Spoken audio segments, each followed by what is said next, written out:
Okay, it's going to be a review of No Mercy 2008. Definitely, maybe the best double main event in No Mercy history. That sounds like high praise, but you got to remember 2002's, almost legendary two-match show was not a double main event. No Mercy 2000, I love that show, but for as good as that was, I would actually put this double main event above No Mercy 2000. But yeah, a good show from 2008. This is definitely up there. I wouldn't say it's the pay-per-view of the year, but it's one of the best. I think along with WrestleMania, SummerSlam, No Way Out was actually really good that year, even though it didn't really feel like a No Way Out. Armageddon. Can't wait to revisit that. That was an awesome way to close out the year. A lot of Jeff Hardy nostalgia there, I think, for a lot of people. But yeah, man, with No Mercy 2008, it's another quality show from '08, which really featured like a lot of guys from the Attitude Era, like having their last great years. That's what really stood out here, watching this show back. But hey, man, let's get right down to it. This was October 5th. 2008. I had a dreadful experience watching this show. So I actually had to order it, from the dorm room. I didn't have traditional cable. Didn't even have a TV that semester. But I tried to buy it from WWE.com. At that time, you could actually still buy the pay-per-views and watch them on the laptops. But man, it was just, everything was just awful. I think I touched on it before, but the worst experience I ever had trying to watch a pay-per-view. I mean, this was awful. It makes that Go Fight Live shit look like super ultra HD TVs with no problems at all. Like it was really, really bad. It was just a lot of different reasons why. Bad laptop, bad internet connection. At the time, that was just not the way to watch shows. Totally different than today with smart TVs and everything. It's just like night and day. But hey, man, let's get right down to it. This, like I said, man, this is from October 5th, 2008. Once again, we're in Portland, Oregon. We just saw Unforgiven 2004 in Portland. That also had a ladder match with Jericho. Same thing here. There's a ladder match with Jericho in the main event in Portland. It's funny, man, because I think the first ladder match in the WWE, it was Brett and Shawn. I always thought that was Portland, Oregon. Someone actually mentioned it was actually Portland, Maine. So that's kind of funny. People actually do make that mistake sometimes. And, it's funny. My dad actually took the wrong flight to the wrong Portland one time. So I always thought that was a funny story. But hey, man, we're going to get right down to it. There's a little bit under 10,000 in attendance here. We have a pay-per-view buy rate of 261,000 buys. Good buy rate. Just like No Mercy 2007, this got a huge jump. I think thanks to Jericho Michaels. Vince thought Jericho Michaels needed the championship. You put that with the fact that Shawn, it's his return to the ladder match. I'm probably going to get this wrong, but I'm pretty sure that this is Shawn's first singles ladder match one-on-one in a long time. Obviously, he had the 2 out of 3 falls with Triple H. Really wouldn't count that, but just a regular singles ladder match. You have to go back to, I guess, SummerSlam '95. We also have a pay-per-view theme here from Metallica, All Nightmare Long. So it's a nice little break from the No Mercy theme from Jim Johnston. I love the No Mercy theme, but No Mercy had some really good themes as well, away from the traditional theme that they would always use. But hey, man, let's get right down to it. With No Mercy 2008. So Matt Hardy's actually the ECW champion. He's taking on Mark Henry in the opener right here. This is just kind of a way to validate Matt Hardy as ECW champion. He had won the scramble where he didn't have to, straight up pin Mark Henry. He just had to survive. So it was cool. I mean, I think Matt had a tough time, with Mark Henry's weight here. It was definitely, tough to move him. But, Matt did some good, work over Mark Henry's leg. So whenever Mark did a splash, he would hurt his knee. I mean, he had a tough time getting him off his feet, but he did hit the side effect here. I mean, at the time, I can't say that, watching a Mark Henry match is the most pleasant thing to do in the world. But, it definitely felt like Matt had to work hard here. It definitely felt like he was the underdog. And, the story they're trying to tell is that, he needed to make Mark Henry wrestle his style rather than the other way around. And Matt actually wins this thing with the twist of fate. It was okay. I think this was fun. It's fun to watch in the heat of the moment, but I can't say it has a ton of replay value. But hey, man, it's cool that Matt Hardy won the ECW championship. There's actually a bonus match on the DVD where Matt actually wrestles Triple H and Jericho. So, it's a good match because you had all the champions in one match at the same time. So that was definitely the highlight, I think, of this reign for Matt Hardy. All right, next up we have Beth Phoenix taking on Candice Michelle for the women's championship. I thought this was good. It didn't get 5 minutes. It got a little bit under 5. I think that's the biggest gripe with everybody here is that it just felt a little bit rushed. But definitely here, you could see Candice improve her combat skills. The kicks, the strikes, everything just looked a lot better. It felt like they were a little bit more confident in here. Since the last time they wrestled. They wrestled in Unforgiven 2007, No Mercy 2007, and then they go back to it here. And Beth Phoenix retains. This is when Beth is doing the shenanigans with Santino. But hey, the bottom line is, I just think Candice looked a lot better since the other matches. The other matches, it just didn't feel like they had enough confidence in her to do a lot.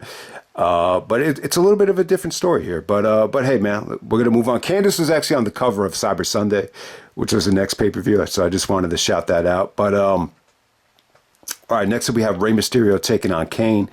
If Rey Mysterio loses here, he's going to have to unmask. No video package here. The interesting thing here is they actually showcased this in the opening package for the pay-per-view. Like they almost kind of added this to the show like it was a triple main event or a quadruple main event. So I thought that was interesting. The only thing that Kane really did here is Kane cut a promo before the match, kind of in the dark, kind of being disgusted at Rey Mysterio for, getting treated like a hero wearing a mask while he was, villainized, for wearing a mask. And he was, how the fans turned on him after he had unmasked, when you're going back to 2003 when Kane's unmasking. So a lot of good stuff here. Mysterio was actually unmasked in WCW. From what I remember, it was a Bischoff decision. Bischoff actually thought Ray was a great looking guy and, thought he should, be humanized and take off the mask. I think that pissed a lot of people off. But hey, I think it was a good decision never to have Mysterio unmasked in WWE. I just think it's a little bit different than Kane. Kane was so stale when he unmasked that they just had no choice. But with Mysterio, he's just, that mask is just I hate to say it, it's just a merchandise ass kicker, man. I mean, it really is. I mean, how many DVDs did that mask sell? How much merchandise did that move? How many T-shirts did they sell with it? I think they made the right decision. There's no doubt about it. Ray was able to connect in a lot of different ways, that Kane was unable to, with the mask. So give Mysterio a ton of credit. I think the match was good. I think, Mysterio was really, going on a nice run here. This '08 going into 2009, when I look back on it, man, he should have been involved in something epic at WrestleMania. I think he had a squash match with JBL where he actually ended up winning. It wasn't the worst thing in the world, but, Ray was definitely a dark horse for MVP in 2009 if it wasn't for Jericho. I think Jericho won back-to-back years, '08 and '09, but Mysterio was right there with him. Just phenomenal performances in the Elimination Chamber. The feud with Jericho was awesome. But, when I look back on it now, man, I think Mysterio should have wrestled Triple H at WrestleMania. I'll give you my updated WrestleMania card for this upcoming WrestleMania, which at the WrestleMania 25. In retrospect, I put together like a 5 or 6 match card that I think could have easily been one of the best WrestleManias of all time. Obviously, you had Money in the Bank back then, and that kind of prevented a lot of great stuff from happening. But Mysterio versus Kane, I think it was good, man. I think it felt like David versus Goliath. I think this is going really well. I just think it looked a little bit more entertaining and attractive than that SummerSlam 2010 match, which I just think a lot of people were disgusted that was a championship match. But this didn't have the burden of feeling like it was the main event or for a championship match. And I just think it was going along really good. I think both guys look good. the endings of a lot of the stuff on the undercard were really underwhelming here. So Mysterio goes for a huge spot. Kane, destroys him with the chair, ends in a DQ. I don't know. It's kind of a way you could just escape this thing without having Kane to do the job here. So it is what it is. All right. So next up, you get this segment between MVP and Randy Orton. MVP's bitching and complaining that he's the most valuable player in the WWE, but why is he not on the show? That SmackDown and Vicky Guerrero. I was going to say Teddy Long, but SmackDown just not using him right.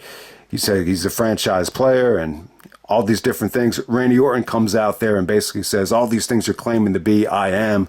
And basically implying that MVP is, deserves to be, jerking the curtain and all that stuff. So, yeah, Randy's injured here. He comes out with the Voices theme. So, this is coming off of him, destroying CM Punk. So Legacy comes out. Cody comes out with Ted DiBiase. I thought this was a good segment. When I watched this back, I forgot about it, but when you hear some of the stuff that went on in the promo in terms of dialogue, the boring chants for Cody, the, Ted DiBiase saying he's never had to worry about money. A lot of these things kind of hit me while I was watching the promo back. So it was good stuff. But yeah, man, anytime Cody's tried talking here, the fans are just chanting boring. So same thing with Teddy, but with Cody, it was a little bit more magnified. Also, Manu comes out there, who I believe is actually related to, one of the Samoans. God, I can't remember exactly who he was related to, but he was there for kind of a cup of coffee. Eventually, this leads to Punk coming out to get his revenge with Kofi here. They kind of swerve MVP into, getting in the ring too. They basically make fun of MVP here. They all kind of charge the ring. MVP goes in by himself. He gets his ass kicked. Opens the door for Punk and Kofi to get a little bit of offense in here. So Punk gets a little bit of redemption, but still he's not on the pay-per-view. I think Punk is actually on the cover for Cyber Sunday, but I think he was left off of that show as well. So I still think Punk and Orton should have been a priority for WrestleMania. It felt like they were kind of leading towards that here, but obviously it didn't happen. Next up, we have JBL actually taking on Batista. This is a number one contenders match for the world title. You almost forgot that they went back to this. I totally forgot about this. It's definitely a forgettable match. Michael Cole is on Raw at the time, so he really did a good job of illustrating how, big of a feud this was on SmackDown. They main evented the Great American Bash. They had the no DQ match at SummerSlam. Just talked about all the history between these two guys. And yeah, it's not a bad history, but the matches, suffered because they were main event matches. Batista and Bradshaw is a hard combination to watch. They made Batista look strong here. He looked really good. He looked dominant. Bradshaw didn't look that happy out there. I mean, when he was coming down to the ring, you've heard people use this expression, jobber face. It definitely kind of felt like that. But hey, they don't even go, 6 minutes. It goes about 5 minutes, and Batista is able to, stay away from the clothesline from hell, hit the spine buster, hit the Batista bomb, and JBL actually loses clean, gets squashed by Batista, gets on the mic. So this is after the economy took a hit. The banks had to get bailed out. So JBL actually thanks the fans and thanks, everybody for the bailout to keep, Americans that are rich like him wealthy. So it kind of plants the seeds for JBL to do the, the economy storyline with Shawn Michaels when Shawn, starts to feel the side effects of the economy. So there we go with that. Yeah, they did some stuff with Crime Time backstage that really wasn't good as well. So overall, I think up to this point, it's a little bit of an underwhelming pay-per-view. I think they made the right decision here with Batista to squash JBL. It kind of gets him ready for Jericho for Cyber Sunday, the cage match on Raw. I wasn't crazy about how they booked that, but hey, Batista's still a big money player. He still had a lot of juice behind him, so you definitely understand it. All right, so next up we have Big Show taking on Undertaker. Really wasn't a big... You know what? This is a weird situation here. The match is actually better than the feud, which with these two guys, you wouldn't normally say. And let's be honest, man, Big Show and Undertaker, their matches, for the most part, have overachieved, throughout the years. I would say this. I think naturally they do not have good chemistry, but because, Taker kind of approaches the matches with the sense of urgency to the point where he knows he has to bust his ass to make these things work. And the result is they end up being really, really good. And Big Show is a naturally good worker, I think, for the most part, especially when he's motivated and when he's in shape. So I've stated this time and time again. I've actually heard people use the phrase Big Show Undertaker work rate. And to be honest, the first thing you think of when you hear that is, oh, okay, I guess whoever they're talking about is just not that great of a worker. No, no matter what it is that they do. So I always thought that was a hilarious analogy. But the Vicky stuff here, I thought the segment from Unforgiven was horrible. I thought it was predictable. Big Show actually knocks out Undertaker. They do a segment here where Vicky actually gets chokeslammed by Taker. I guess Big Show at this time is actually secretly dating Vicky because Edge is actually out. So that's what they had Big Show do here.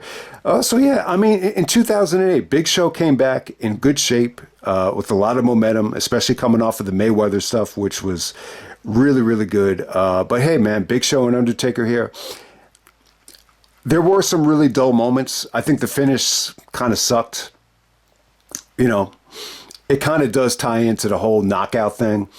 Taker's a striker, but Big Show, his finish is becoming the big knockout. So that kind of played into the finish there. It definitely sets up I think they had a last man standing match at Cyber Sunday, which ended up being really, really good. That might have ended up being their best match together. I got to say here, man, Taker looked awesome. Like he wrestled this match like he was a cruiserweight. Some of the Irish whips and some of the, ducking of the clotheslines into the lariat, just lightning fast. I've never seen Taker, execute that kind of burst of speed before, so I thought that came off great. There's actually an awesome DDT from Taker here where Big Show actually flips. So there's just a lot of good stuff here. It was actually a lot better than expected. The ending is kind of crappy. Big Show exposes the turnbuckle. That actually leads to the knockout. So Taker actually gets knocked out here. I mean, it had to end some way. It's not the worst ending in the world. At least it's not a DQ. You just saw a DQ with Kane. So this is the problem when you have too many pay-per-views, especially Cyber Sunday, which is going to be a gimmick-heavy pay-per-view where you have to vote on the stipulations. So the last man standing match was really good as well. But they show glimpses of how good, they could be here. So I'll end it right there. That's Big Show and Undertaker. Maybe their most underrated match together. Okay, next up we got Triple H defending the WWE Championship against Jeff Hardy. Awesome match right here. This was definitely great stuff. Jeff came close to winning the belt in that scramble match. Triple H just barely won that thing at the last second, so they definitely played off of that. Triple H is, almost somewhat talking down to Jeff Hardy, in the feud, basically saying that, you're almost there, but, it's the story of your life. You're just 1 second away, but you can't really close the deal. Very, very similar to the way Rock used to talk down to Jericho before Jericho won the big one. But, a couple times here, Jeff Hardy snapped at Triple H. So really, really good build up here, but still it's babyface versus babyface. There's a lot of mutual respect between each other. They do this whole segment here. I guess they're trying to get the fans ready for Cyber Sunday, where you could actually vote who's going to win this thing. Jeff Hardy overwhelmingly wins the voting, like 72% to 28. So yeah. I got to say this, Triple H and Jeff, I think they look great together. They've always had great chemistry, even going back to 2001, when they had, matches for the Intercontinental Championship. And, Triple H actually put over Jeff Hardy, when he was part of the two-man power trip. I think Triple H eventually won it back, in time to do the Backlash main event. But hey, the bottom line is they've always had good matches. Jeff Hardy's always been somewhat nervous wrestling Triple H. I remember Triple H talked about this in I think it was his magazine or his book, that, Jeff, just told him, like, the reason I was so nervous is because I'm going up against you. So it's funny, man. Yeah, Jeff has had some of these moments against Taker, but, more so Triple H than, even guys like Austin and The Rock. And, he got to touch with guys like Angle, once he got to TNA. But I think this is the best version of Jeff Hardy in WWE, motivated, nervous, but at the same time, looking at this like it's a challenge, like he's got to put his body on the line. I just think it really did feel like Triple H from 2001. You got to give Triple H credit. He slimmed down, he learned from his mistakes, he came back from the quad injury, wasn't carrying all that muscle mass. And he was able to maintain, the same physique that he came back with at SummerSlam 2007. And he was able to maintain it here, and it just worked out really well. The bumping was good here. This is the kind of match I wish Triple H, could have had with RVD. For some reason, him and RVD never clicked this well. I don't know what it was with Jeff. Jeff and Triple H always clicked. Even their Armageddon match from 2007, which I think was the #1 Contenders match. I think Jeff actually won that match. I remember that being good, but, this match got a little bit more love. It's for the championship. I think they made the right decision not putting the belt on Jeff here. It's one of those matches where it made you want to see Jeff win it that much more. Triple H wins, but, Jeff Hardy really had the more exciting moments. He looked a little bit more of, the guy that was younger, had the upper hand on him, had a little bit more of a step on him. So just good stuff here. There's definitely some incredible crash and burns from Jeff. The same crash and burn that RVD did against Triple H at Unforgiven, where he just does the senton and lands on his back outside. That looked like it hurt. There's another sequence where Jeff actually does hit that on Triple H. But yeah, just a lot of good stuff. The highlight here is just Jeff countering the pedigrees, counter the pedigree into a slingshot, counters the pedigree into the twist of fate, hits him with the swanton splash. It looks like Jeff is about to win this thing. It's almost like so the ending here, it's almost a lazy cover, almost like that Shawn cover, where, just by the way Jeff is going to pin him, you just know Triple H is going to find a way out of it. So Jeff really exposes his back, and then Triple H is able to give him a backslide for the victory there. But it was good stuff, though, man. It was good stuff. Triple H even kind of showed a little bit of heel, mannerisms here, especially in the beginning of the match where, he kind of hit Jeff from behind, kind of just a little bit of a nudge. But hey, you get a code of honor here. I thought it was great stuff. Taz sold this thing really well. He was like, man, that was incredible. So JR and Taz, one of the few times you get to see them call like a big money match, and I thought they nailed it. This is a really, really good match. It just really made you want to see Jeff win the title, that much more. But yeah, I'll talk more about Jeff Hardy at the end of the video and, what he should have done at WrestleMania. But, it definitely led to that big moment at Armageddon. So, thumbs up there. And then the main event. This is a ladder match for the world title. We got Chris Jericho going up against Shawn Michaels. The feud is so good, you had to give it the championship. So, yeah, I definitely think it was the right decision. For as much as I love Punk, the idea of Shawn actually wrestling in a ladder match one-on-one for the championship, it was, just like Mike Adamle said, it's too good to pass up. I even ordered it, knowing it was going to be a miserable experience. That's how sexy I think this looked, to a lot of people. I think the most negative thing I could say about this match in terms of the build up here is I just think everything had already been done. There was so much back and forth with, attacks and the stuff they had to do with his wife and all the, craziness that went on in Unforgiven with the beatdown, that I think at this point, it's almost like, let's just have the match. So there really wasn't a lot of buildup that they could have done.